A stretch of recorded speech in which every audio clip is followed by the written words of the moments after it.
Hello YouTube, my name's NeRdYViKiN and I'm going to show you how I went from this to this in just 100 hours. The most important tips, you'll have to stick around to the end. First, when we look at a property, let's say for instance the bungalow that we have here, we need to first look at how many staff we can have on and decide what kind of build we're going to go for. So for this example, we're going to build a coca farm. So we will need 2 botanists, 2 handlers and 1 chemist for this build. To figure this out, you'll just have to do some simple maths. Just count out how much equipment you will need for each employee that you have. For example, 1 botanist will need 6 pots and 2 drying racks. Second is layout. For efficiency purposes, we'll be placing all of the pots and supplies for your botanists in the first room.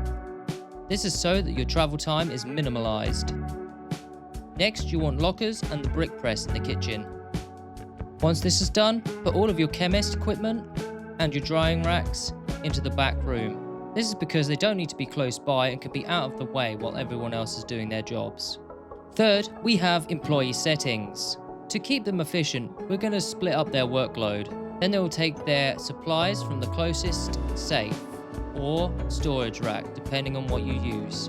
From here, our handlers will have a straight shot to their safes and their storage racks. Most important thing is making sure the handler that uses the brick press doesn't have too much workload. And finally, we have the deliveries, where if you had multiple docks, you would split up the workload between them.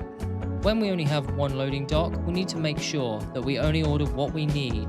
This is so that we keep the dock clear for any other deliveries coming through. For your dealers, you're going to want to check out my best dealer settings video. It will be linked below in the description. The last tip I want to show you is the most important. I will now show you my business and how it works to make us the maximum amount of bricks for the most profitable mixing possible for each product. Wet Shop is my first automated weed farm that I build when starting my business. Next we have the Stash and Dash, which will house our meth production. This is the second stage of our business. By this point, you're going to need the laundromat and the post office.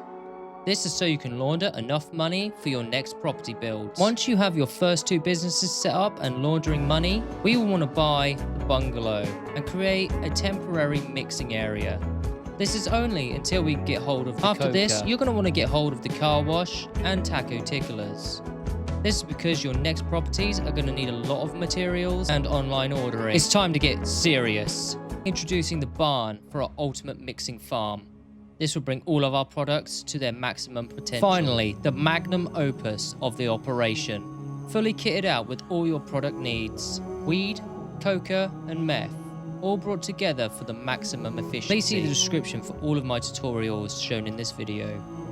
If you have any questions or anything I didn't quite cover in this video, please leave a comment below and I will get back to you as soon as I can. But anyway, thank you for watching. Raid that like and subscribe button and I'll see you drengers in the next video.